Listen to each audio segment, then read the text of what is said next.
Yoga is not just what happens on the mat in a gym, but yoga is meant to be a life journey. In this episode, you'll learn what a yoga instructor is, what a yoga teacher is, why they're different, and how to know which one is right for you.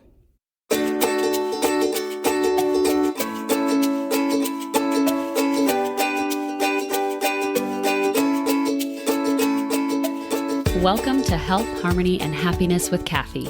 I'm your host, Kathy Stricker. I'm a state patrol wife, mama to 3 lively kiddos, a yoga teacher, certified NLP coach, and an energetic rhythms expert. As an energetic rhythms coach, I help action-taking women use their body's rhythms and the moon's cycle to optimize productivity and avoid burnout without letting their desire to remain in control alter their focus. And this podcast is all about doing just that and perhaps a bit more so that you can create your own path to health, harmony, and happiness. So come along with me and may this episode serve as a nudge to discover tools that could help you on your path towards more intentional living. Enjoy the show.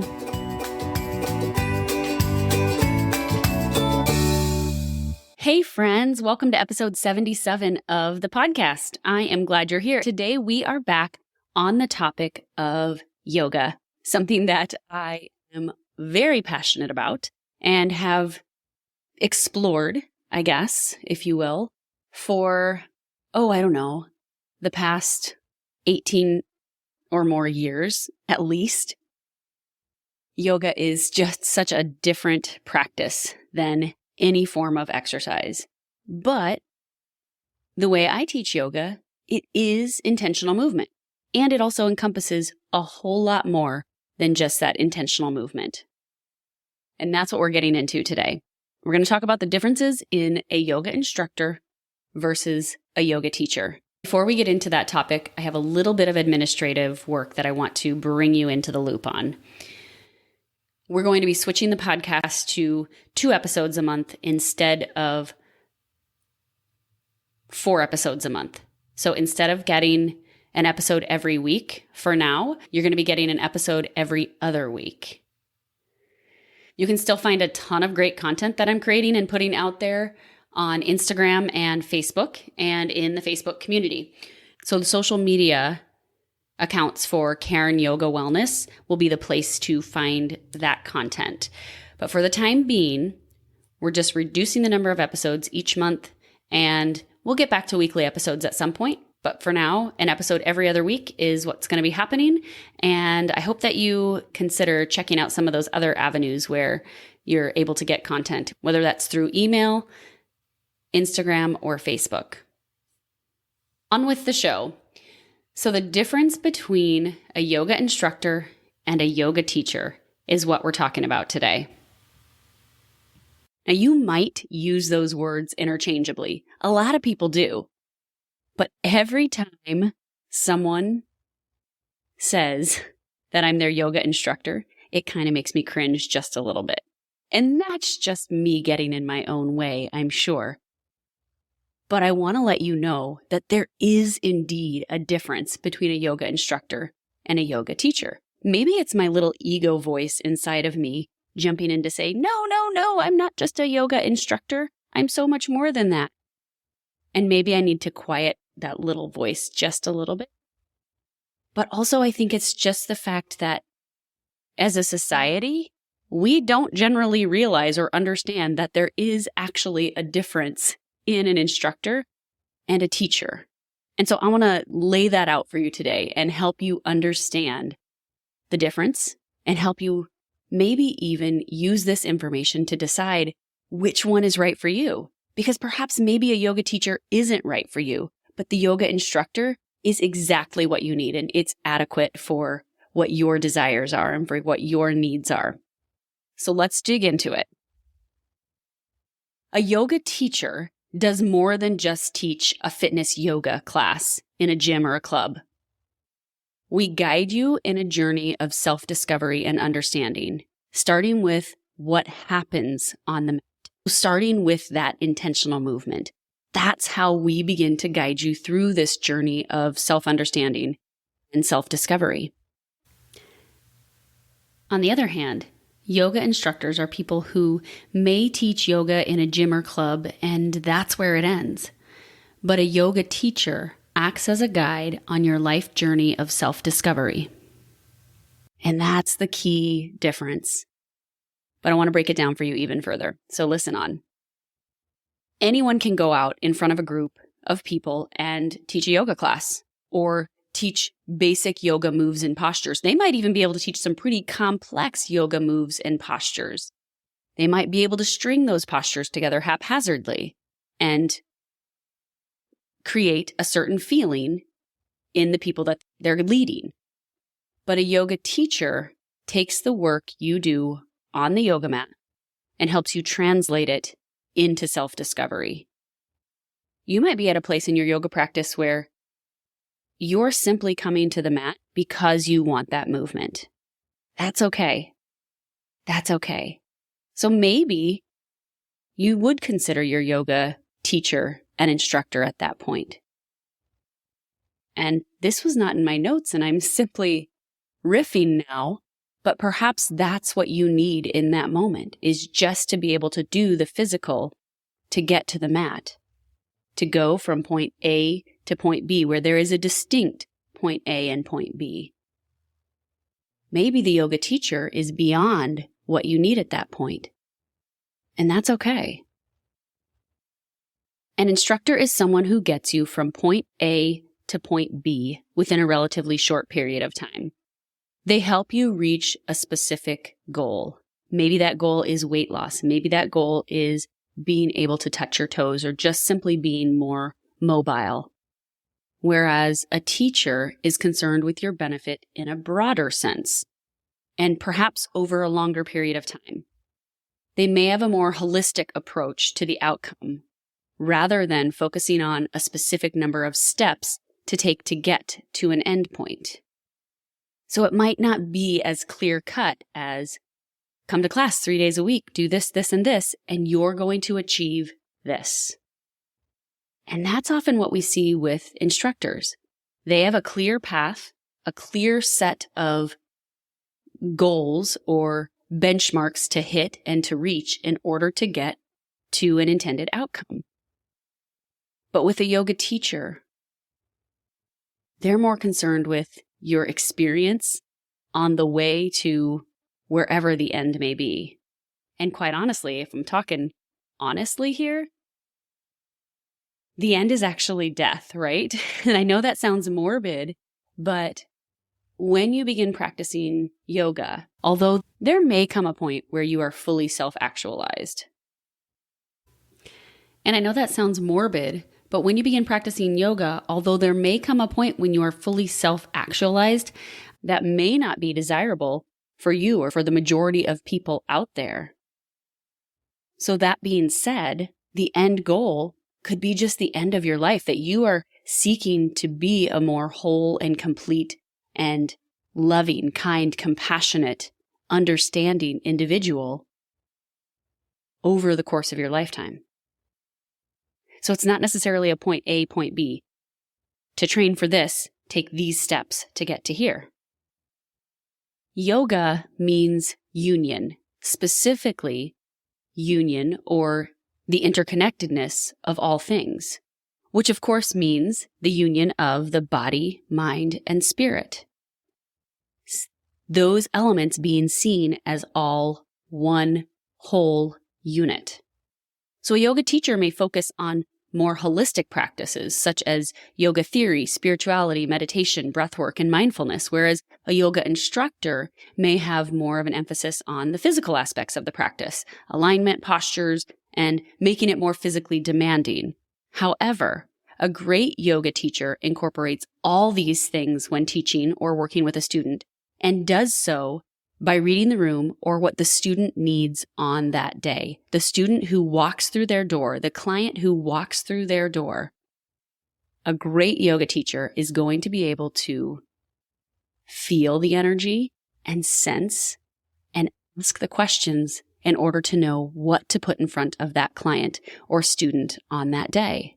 It's being able to know what to put in front of the student, even if it's not in the plan that was prepared for the session.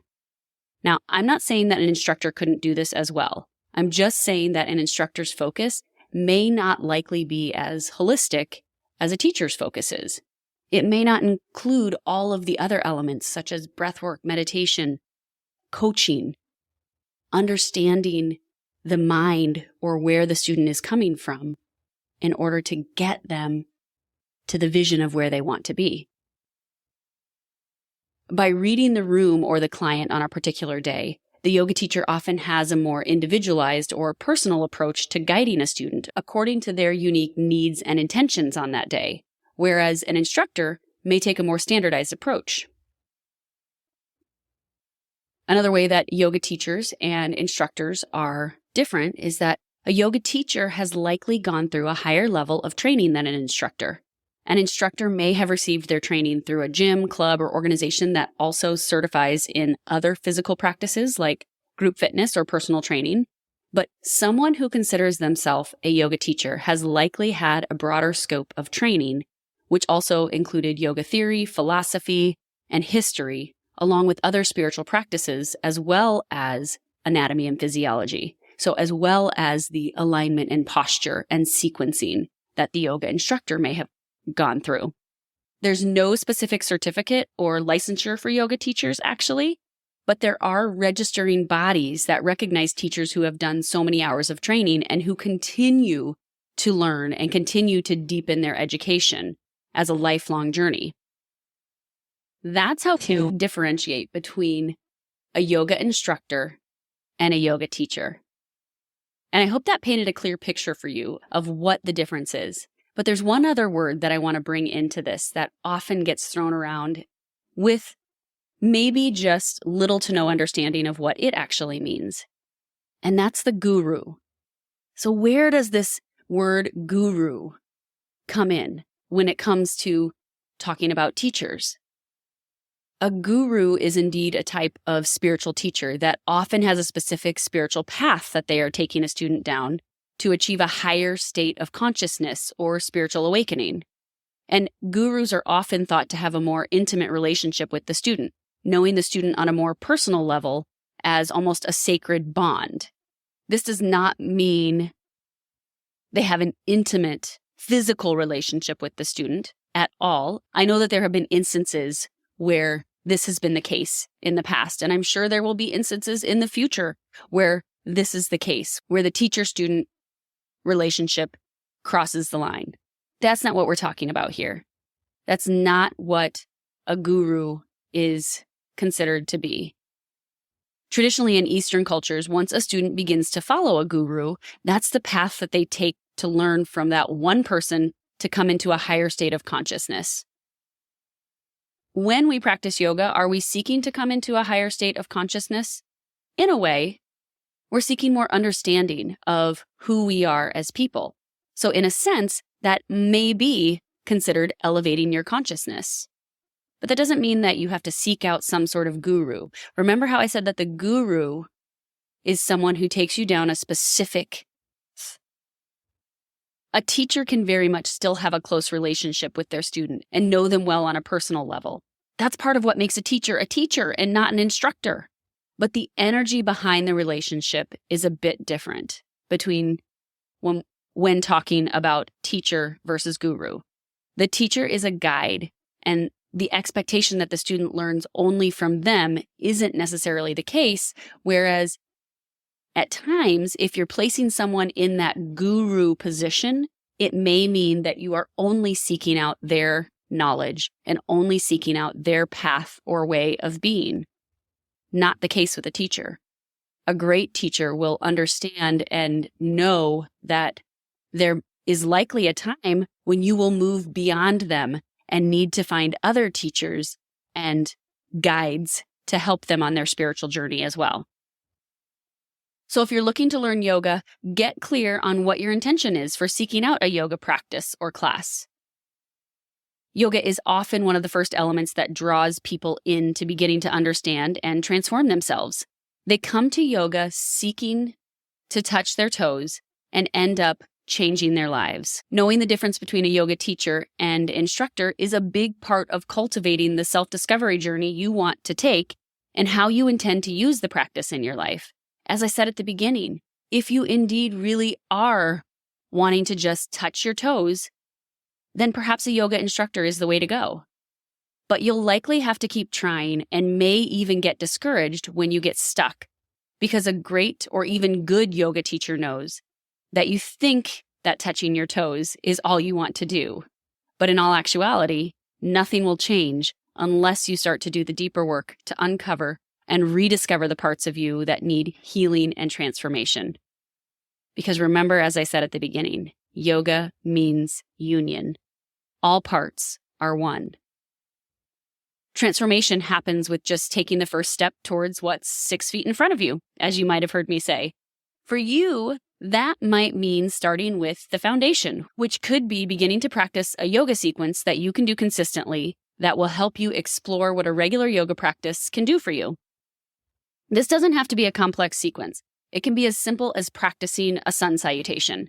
And I've actually got a simple version of the sun salutation recorded and ready for you to begin practicing with. You can grab it at KarenYogaWellness.com/sun salutation.